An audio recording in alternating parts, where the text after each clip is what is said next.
Amém. Amém. Irmãos, o que é a Páscoa? Por que nós celebramos a Páscoa? O que tem a ver Páscoa com chocolate?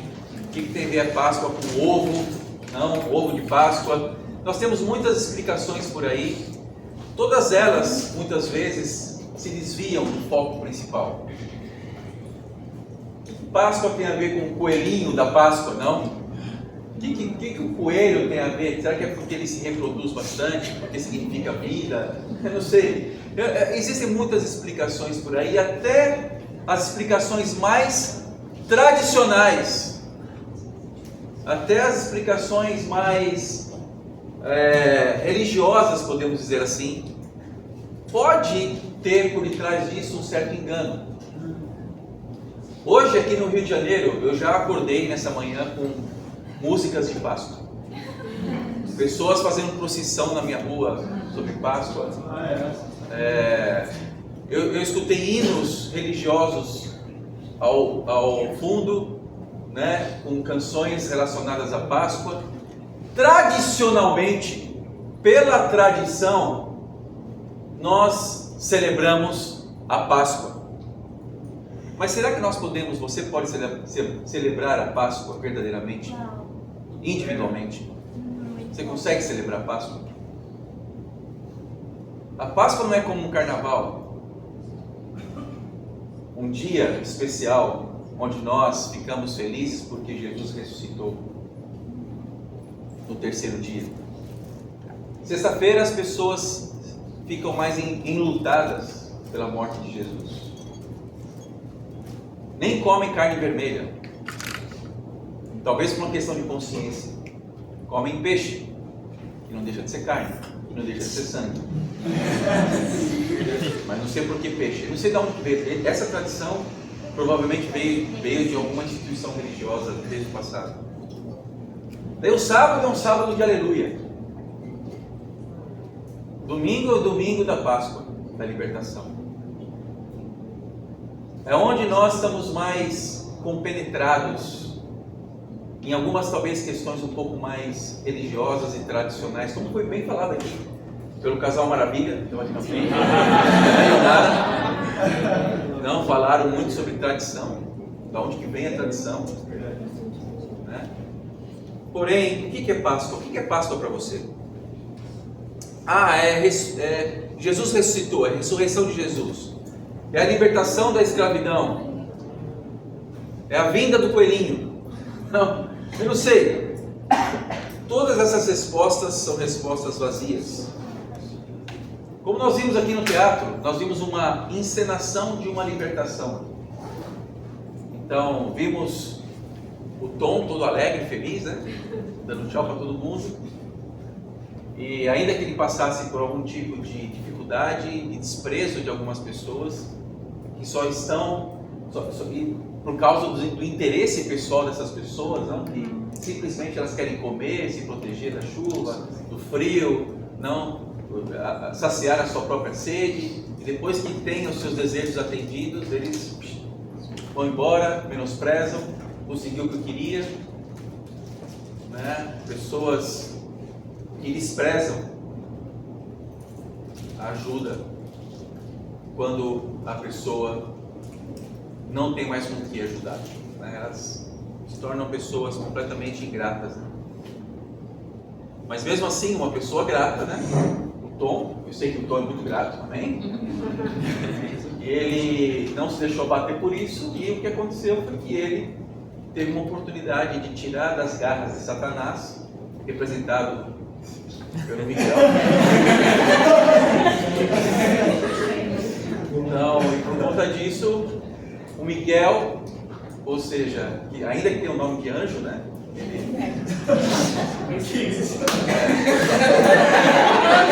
Nessa ocasião não foi o anjo do bem, né? O outro anjo, o anjo caído, né? E o que aconteceu foi que ele não teve um papel de influenciador suficiente perto da Bíblia. A Bíblia conseguiu influenciar mais, amém? E o que nós podemos tirar? Nós vimos aqui uma encenação de uma libertação. Uma pessoa que estava sem esperança nenhuma, que voltou a ter esperança por meio da palavra de Deus, da Bíblia, ainda que as decisões que nós temos que tomar em nossas vidas, quando nós olhamos para a Bíblia, são decisões muito profundas, mas também muito difíceis de serem tomadas, porque mexe com o nosso ego, né? Mexe com o nosso orgulho, mexe com coisas que nós não queremos mudar, mexe com vícios, com coisas que estamos acostumados a fazer no mal, né? Quando eu falo em vícios, eu não falo somente em drogas, em cigarro, bebida, eu falo em vícios do pecado. O pecado escraviza as pessoas. E o que é uma Páscoa verdadeira, né? Por que Jesus ressuscitou e escolheu a Páscoa para ressuscitar? Porque ele tomou uma decisão muito profunda. Por meio do seu próprio sofrimento, ele quis trazer libertação e alívio para as pessoas. Então vamos entender um pouquinho mais sobre isso. Essa pregação não vai ser muito longa, ok? Já tivemos uma encenação aqui que deve ter ficado marcado no coração de cada um de nós. Vamos ler uma escritura para entendermos um pouquinho sobre a Páscoa primeiro, que é em Êxodo capítulo 12, versículo 13. Vamos, Renato. Boa, Renato. Então, por que a Páscoa existe? Porque houve uma libertação que nós vemos lá no Antigo Testamento de um povo que estava escravizado no Egito.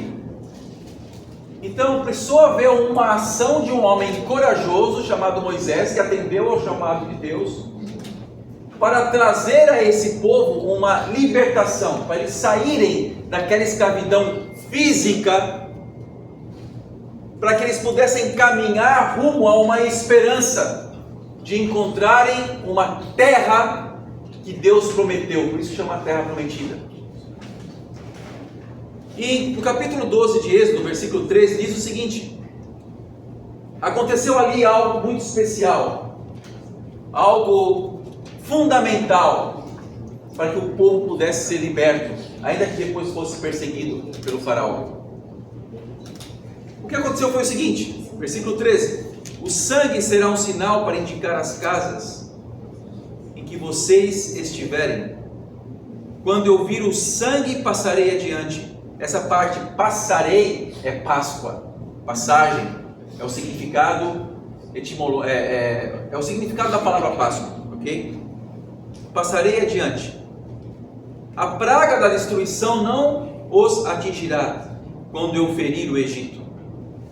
Esse dia será um memorial que vocês e todos os seus descendentes celebrarão como festa ao Senhor.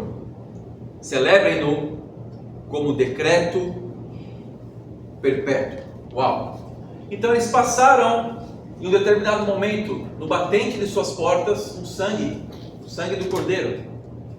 E quando passasse por ali o espírito que iria destruir e causar dor, e visse aquele sacrifício, o que aconteceria? Passaria adiante e não entraria naquela casa, porque tinha sangue de cordeiro.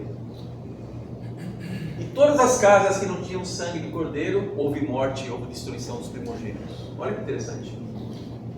Então, esse povo, ele foi poupado pelo sangue de um cordeiro. E a partir daí, o faraó tomou uma decisão de deixar o povo ir, por causa da dor que eles estavam sofrendo em todo o Egito. E eles foram rumo a uma terra prometida.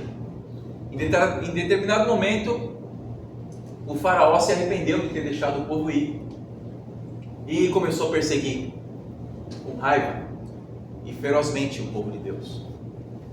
Foi então que Moisés abriu o Mar Vermelho. O povo de Deus passou, e quando os egípcios que estavam seguindo, mais uma passagem, não? Mais uma Páscoa, passaram pelo Mar Vermelho. E quando o povo de Deus passou, já estava são e salvo, o exército que estava indo atrás, seguindo eles, quando estavam lá na metade do caminho, o mar fechou de novo e matou os egípcios. Então o que aconteceu? O povo saiu ileso de uma escravidão. Daí começou uma saga enorme de 40 anos no deserto, Moisés conduzindo o povo até a terra prometida, e muitas situações aconteceram ali, inclusive situações que o povo, entre aspas, se arrependeu de ter saído do Egito, porque começaram a passar alguns tipos de necessidade nesse caminho de 40 anos. Então isso foi a Páscoa, e a Bíblia deixa muito claro aqui, que vocês e seus descendentes celebrarão como festa ao Senhor. Então, os judeus, desde essa época, eles têm um costume de celebrar como festa a passagem da escravidão para a libertação. Uma coisa interessante é que, indo um pouco mais adiante no tempo, nós vemos que chegou um momento em que tanto os judeus quanto as pessoas que viam esses acontecimentos acontecerem, o que acabou acontecendo ali foi que eles começaram a ter isso como um costume, como uma tradição, e começou a perder um significado quando nós colocamos coisas de forma rotineira em nossas vidas, não? Então eles começaram a se acostumar com essa tradição de fazer uma festa. Por quê? Porque não sei quantas centenas de anos atrás aconteceu um momento em que o nosso povo foi liberto do Egito, mas eles não associavam isso de uma forma pessoal, mas começaram a pensar dessa forma, de uma forma tradicional, como existe hoje, irmãos. O que existe hoje é justamente isso, uma celebração, uma tradição, em que nós celebramos, estamos acostumados a celebrar um momento que aconteceu da passagem da escravidão para a libertação. Mas o que aconteceu é que veio Jesus. Jesus nasceu, viveu e ensinou os seus discípulos. Jesus passou por momentos difíceis em sua vida, foi desafiado para as pessoas que tinham a tradição como algo mais importante em suas vidas. E Jesus tomou uma decisão de fazer discípulos, e depois ele tomou a decisão mais difícil de todas: ele ser esse cordeiro sacrificado, que traria a libertação. Só que uma libertação mais profunda, não uma libertação física, mas uma libertação o quê? Espiritual, irmãos. Uma libertação, algo que nos tira de uma escravidão, não uma escravidão de estarmos subjugados por um povo, como o povo de Deus estava subjugado aos egípcios na época, ficaram ali por cerca de 400 anos. Não, é uma libertação de uma escravidão mais profunda, a escravidão do pecado. E a Bíblia fala em João 8,31. Vamos, Renato. Vamos lá, Renato. Prega. Como nós sermos libertos, amém, dessa escravidão. Como temos uma libertação. Eu vou falar algo muito claro para cada um de nós. Nós não temos motivo nenhum para celebrar, se não for pela nossa libertação do pecado. Sim, é verdade. Não é coelhinho, não é chocolate, não é ovo, e nem o que o povo de Deus passou no passado. Hoje, você tem motivo para celebrar? Você tem motivo para celebrar sua libertação? Tem alguma coisa que está te afligindo, que você busca a libertação nisso? João 8,31. Nós temos aqui, inclusive eu preguei domingo passado sobre isso também. Nós temos aqui uma fórmula bíblica para nós celebrarmos verdadeiramente, de coração, a Páscoa do Senhor, amém? Disse Jesus aos judeus que haviam crido nele: se vocês permanecerem firmes na minha palavra, verdadeiramente serão meus discípulos, e conhecerão a verdade, e a verdade os libertará. Interessante que Jesus falou isso para quem já havia crido, ou seja, para pessoas que tradicionalmente já sabiam, não? Jesus é o Cristo, Jesus é o Mestre, Jesus veio para libertar o povo. Pessoas já sabiam disso, as pessoas aqui já sabiam que Jesus era o Salvador, elas criam em Jesus, e não é muito difícil sairmos por aí e perguntarmos: você acredita em Jesus? A maioria das pessoas vai dizer que sim, acredito, Jesus é o libertador. Por quê? Porque eu aprendi por tradição isso. Porque eu tinha uma avó, um avô, ou os pais que são religiosos e vão à igreja, é porque eu tradicionalmente moro num país, entre aspas, cristão, e eu sei que aqui fala-se muito de Jesus Cristo. Jesus Cristo é a pessoa mais conhecida em todo o planeta Terra, então todos nós sabemos quem é Jesus. Então Jesus, por tradição, eu sei que Jesus é um libertador. Então esses eram os judeus que estavam aqui, tinham essa mesma crença comum que todos nós temos, tradicionalmente falando. Daí Jesus se vira para essas pessoas e fala: se vocês permanecerem firmes na minha palavra, daí seremos discípulos de Jesus. Por sermos discípulos, conheceremos a verdade. Não tem como conhecer a verdade pulando a etapa de ser discípulo. Existe uma condição aqui. Primeiro permanecermos firmes para sermos discípulos. Sendo discípulos, nós vamos conhecer a verdade. E esse conhecimento da verdade vai trazer a Páscoa. Vai trazer a libertação. Isso. É um processo. Então, permanecer firme na palavra é a primeira coisa. Depois nós vemos ser discípulos de Jesus. Muitas pessoas acham que conhecem a verdade e se acham libertos sem conhecerem a Bíblia. Qual palavra que Jesus está dizendo aqui? A palavra dele, é a Bíblia. Muitas pessoas acham que são libertas sem serem discípulas antes e se enganam com isso. E estamos aqui celebrando a Páscoa.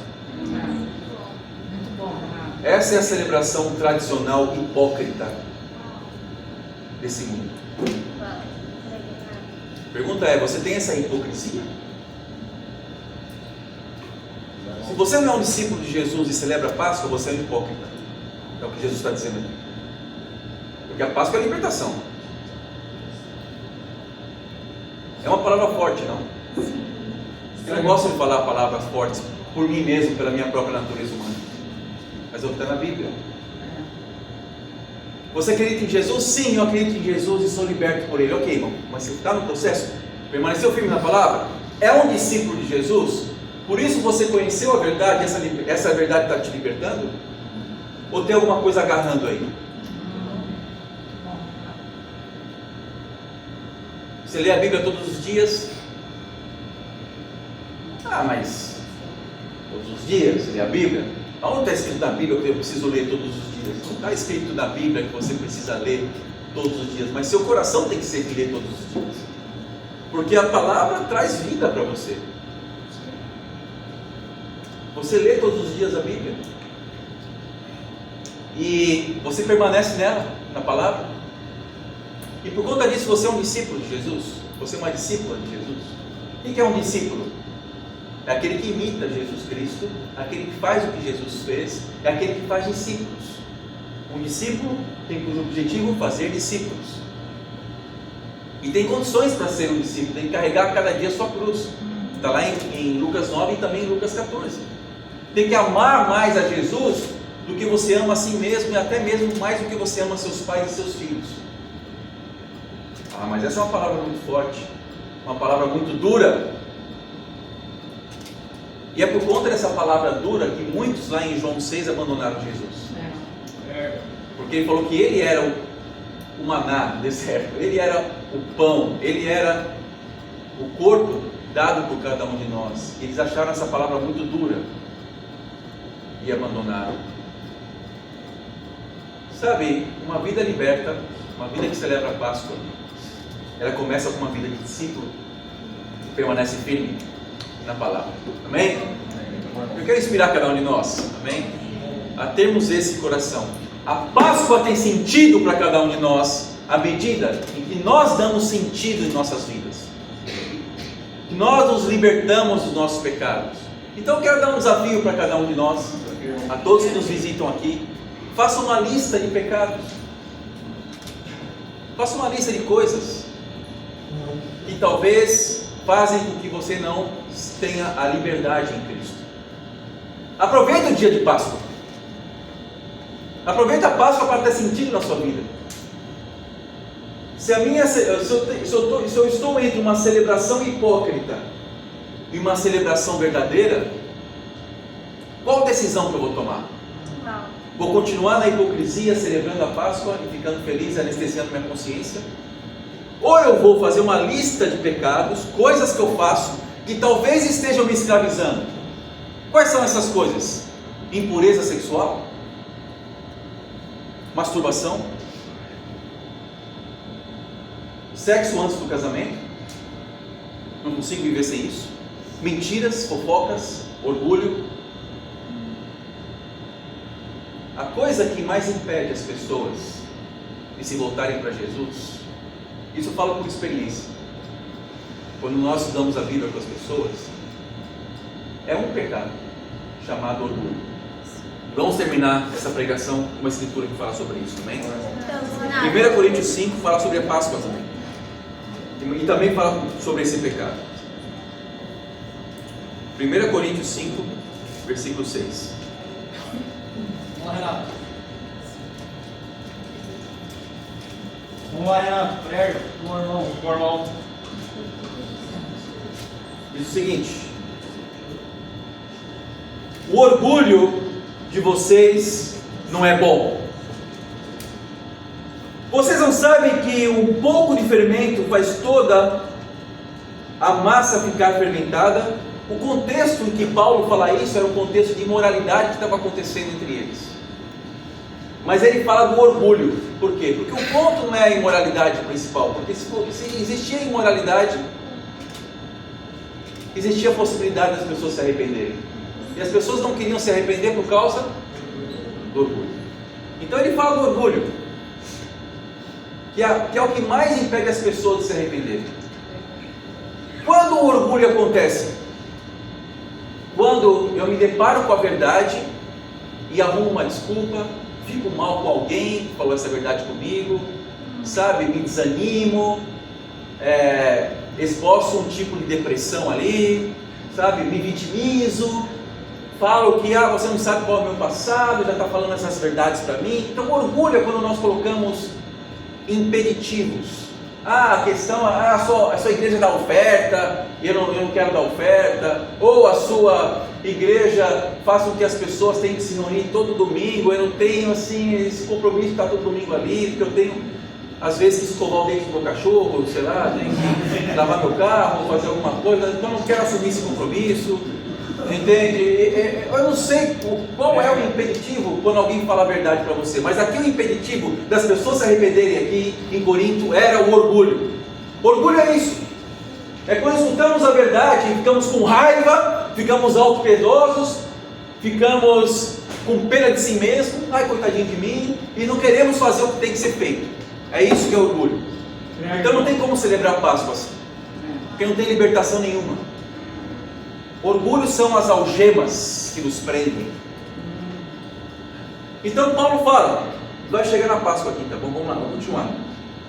O orgulho de vocês não é bom. Vocês não sabem que um pouco de fermento faz toda a massa ficar fermentada? O orgulho é o fermento, entende? Um pouquinho ali já é suficiente para o bolo inteiro, para a massa crescer, não? Em algum sentido ruim aqui. Livrem-se do fermento velho, para que sejam massa nova e sem fermento, como realmente são, pois Cristo, nosso Cordeiro Pascal, foi sacrificado. Por isso celebramos a festa, não com o fermento velho, nem com o fermento da maldade e da perversidade, mas com os pães sem fermento, os pães da sinceridade e da quê? Verdade, amém? Estamos aqui para celebrarmos a verdade em sua vida. Qual é a verdade? Qual é a verdade para você? É quando você se depara com a sua própria vida, quando você vê aí seu coração. Então qual é o desafio? Leia a Bíblia. Eu vou dar uma escritura para vocês lerem. Gálatas 5, de 19 ao 20. Gálatas 5, 19 ao 20. Ali você vai encontrar uma lista de pecados. Encontrando aquela lista de pecados, faça a sua própria lista pessoal, para você mesmo, só para você. Faça ali quais são as coisas que te impedem de ser considerado uma pessoa livre. Talvez alguns estejam pensando aqui: o que esse louco está me falando? O que esse cara está me falando? Eu vim aqui visitar, vim ver uma peça de teatro, alguém me convidou, tem um doido me falando que eu preciso me arrepender de alguma coisa. Eu prefiro ser um doido falando do que um doido omisso. Doido é você de qualquer jeito. Então, doido é você, não tem problema. Mas eu prefiro ser uma pessoa que lê a palavra de Deus e busca ter uma compreensão espiritual das coisas e fala o que a palavra fala de verdadeiro, ainda que machuque os corações. Então, não fique com raiva, não fique crítico, não fique mal, não fique com pena de si mesmo. Apenas assuma a sua responsabilidade. É isso que falta. É isso que falta na humanidade. Pessoas assumirem suas próprias responsabilidades. Porque se for assim, não haveria mais guerras. Não haveria mais conflitos. Não haveria brigas familiares. Não sei se a sua família briga. Normalmente existem brigas familiares, não a minha família. A minha família não, imagina, a minha família nunca vai. Todas as famílias brigam. Sim. Mas quando nós vamos para a palavra de Deus e cada um enxerga a sua própria responsabilidade, a gente vê que a gente precisa mudar verdadeiramente, pedimos perdão, enxergamos a intenção dos nossos corações. É aí que revela muito quem nós somos. Então, está lançada a oportunidade para cada um de nós, amém? Enxergarmos, vermos e comemorarmos verdadeiramente a Páscoa. Quando nós nos livramos das amarras do orgulho, colocamos nosso coração disponível para que Deus possa curá-lo, amém? Hoje é dia de libertação, amém? Amém. Mas uma libertação verdadeira, não uma libertação que é tradicional e comemoramos porque temos o costume, mas liberte-se do pecado. Essa é a Páscoa de cada um de nós, e é a partir daí que nós somos salvos como discípulos de Jesus, para a honra e glória do nosso Deus, amém. Amém.